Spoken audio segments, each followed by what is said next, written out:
notice I'm not the first down here. There's at least 3 others already here. So I will be getting out and getting on with it and seeing what we can find. And if nothing else, just carrying my heavy rock back, heading towards Runswick, that direction around that little headland there. Last video I showed from Kettle Nest direction is that headland. So we'll be heading back now. Another classic shamer. So this is Perinoceros. You can see because of all the little nodes there, but also at the same time you see it's compressed, so it's lost its height, and the middle's probably gone. So that'll stay on the beach, but nice to see them. Hopefully we can find a more complete one. Whilst we're doing it though, can you spot the fossil? Right there. Little ammonite keel sticking out.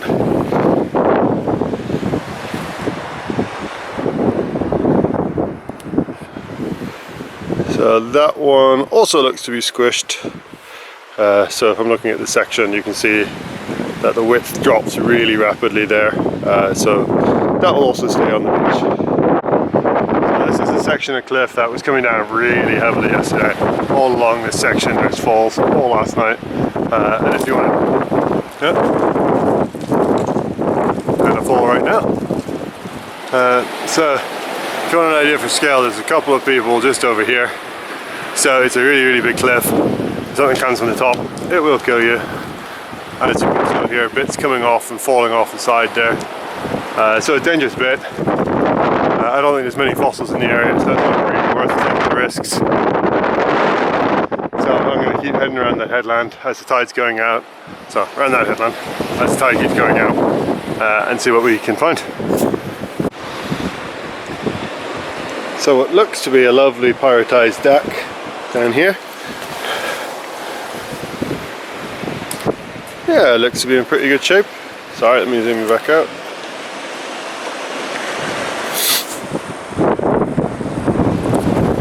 So, looks to be in pretty good shape. I introduced you guys to the concept of Andrew terminology for fossils. Shamers being those you pick up, you're disappointed they're not more intact. This is a classic pocket fossil. So it looks nice, you're not sure what you want to do with it, if you're going to take it home, if you're going to try and split it. So, you go straight in your pocket. You got a pocket fossil. A couple of promising looking rocks here, if you can find them. So, first is this one. Looks to be a lovely deck.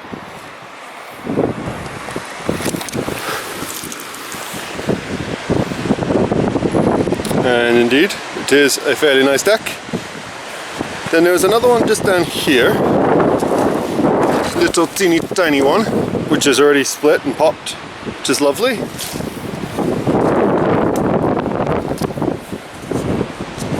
A beauty of a shell preserved ammonite, but as per usual, it's in the shell, won't be taking it. This is where we're at with all of the quote-unquote pocket fossils, plus a few other big rocks I picked up on the way. I'm going to try and start splitting some of these down. I will show you any highlights later, but assume some of these are just going to go in the bag because I can't be done anything with. Some will be discarded because I can't split them properly or they don't want to split properly. But we'll see. And we'll just keep an eye out because it's a big cliff, sufficiently close, and things falling off of it pretty constantly. So if I just move, that's fine.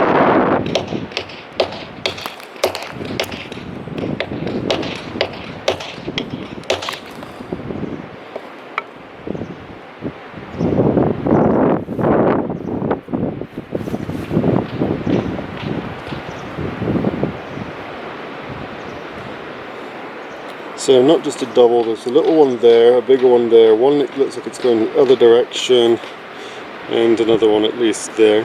So take that one home.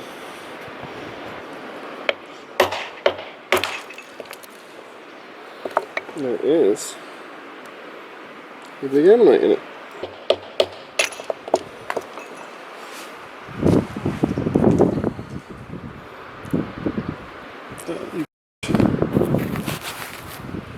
Come out alright.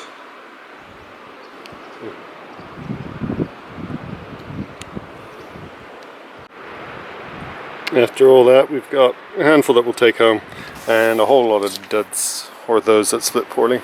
So not a bad little collection. I'm glad there's not too many more because my bag is already heavy. Just doing the last walk back to Runswick from Mulgrave. Nice sandstone block, so this is all plant material, and that there I think is the remains of a frond, probably from a fern. Unfortunately not a lot left of it anymore, but it looks lovely. Turns out I had a pretty good haul in Port Mulgrave on the night hunt. Lots of nice ammonites, some that split incredibly well. That one in particular is going to be a beauty when it's all just cleaned up. But all the ones with tape have split nicely, including the one that I actually broke during splitting, but the centre was all there, so that's actually split out really nicely as well. Unfortunately, the giant rock that looks a lot like a footprint seems to be of the expert opinion it's what's known as pareidolia, where you see things that aren't actually things. So it looks like it was probably a set of burrows that have infilled later to look a lot like a theropod footprint. So it's currently out in the garden being a naughty rock because it was the better part of 20 plus pounds that I carried around for the sake of nothing. But you couldn't leave it there just in case, and I'll keep an eye out in case that changes. But then we got to do a bit more fossil hunting. So we've got some more from today. Some nice ammonites. That's one split nicely. This one will prep nicely, and there's probably a really nice DAC in there. But there's another one I did off camera. So let me just unwrap this for you and I'll show you in a second.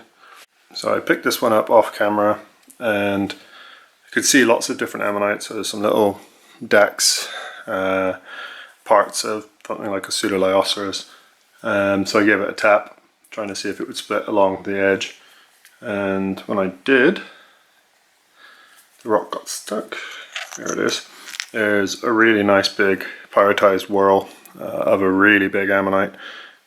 So I have to decide what I'm going to do with this, but I really liked it. It's a beautiful piece of shell. Unsure how far it goes, but with all the other ammonites that are in there, it's possible there's more in underneath this. So I'll have a think about how best to deal with that. But can't complain too much. Been a good couple of hunts. The tides are really big at the minute, so lots getting washed. The winds have been up, so the cliffs are very collapsing. So just be careful if you're out hunting at the minute. There's plenty out there. But we do need a couple of good storms, I reckon, just to give it a good washing about. Anyway, thanks for watching.